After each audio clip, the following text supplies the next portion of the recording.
Hello guys! Hoje eu vou ensinar para vocês como que a gente usa essa palavra aqui, would. É uma palavra que provavelmente, se você está estudando um pouquinho de inglês, você já viu que ela aparece bastante. E ela tem mais de um sentido, mais de um uso.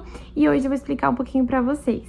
Bom, o primeiro uso da palavra would, ele vai aparecer quando a gente quiser falar com o final de ia.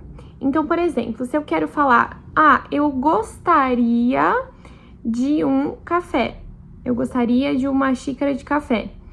Esse ia do final de gostar, no inglês, é o would.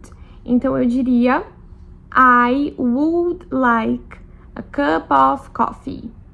Ou eu posso abreviar. Então, ao invés de eu falar I would like, eu posso colocar o apóstrofe D, que seria I'd. For example, I'd like a cup of coffee. Você pode utilizar o would dessa forma sempre que você quiser falar nesse sentido de possibilidade ou fazer um pedido educado. Então, por exemplo, eu gostaria. Se você vai pedir uma ajuda para alguém, você quer ser mais educado. Então, por exemplo, would you help me? Então, você me ajudaria. Would you help me, please? E também com o sentido de uma possibilidade. Então, por exemplo, if I could, I would travel tomorrow. Então, se eu pudesse, if I could, I would travel. Então, eu viajaria.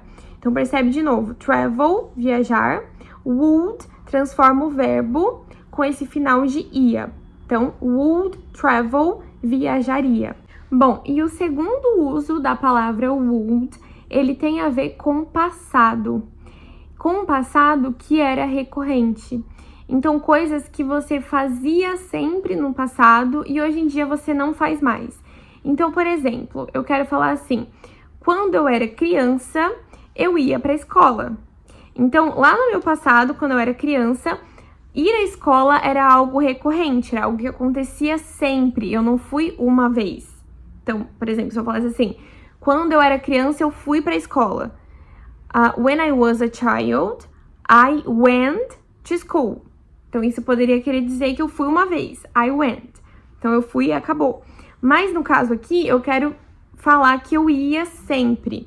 Então, para poder dizer dessa forma, né, um hábito que era recorrente no passado, eu posso utilizar o would. Então, eu poderia dizer, when I was a child, I would go to school every day.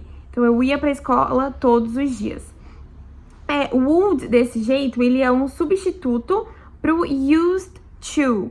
Porque used to é a mesma coisa, tá? É quando eu tenho um hábito recorrente no passado. Então, eu poderia dizer a mesma frase, só que em vez de usar o would, eu poderia colocar used to. For example, when I was a child, I used to go to school. Bom, então é basicamente isso, tá? Os usos de would. Deixa aqui nos comentários alguma frase que você conseguiria utilizar would. Então, pode ser tanto no sentido do primeiro uso, então o final de ia, no sentido de hipótese, possibilidade, ou até mesmo pedidos educados, enfim. E pode também ser no segundo uso, que a gente viu, no sentido de um hábito recorrente do passado. Então, se você gostou desse vídeo, deixe o seu like, que me ajuda muito. E até o próximo vídeo. Bye, bye, guys! See you!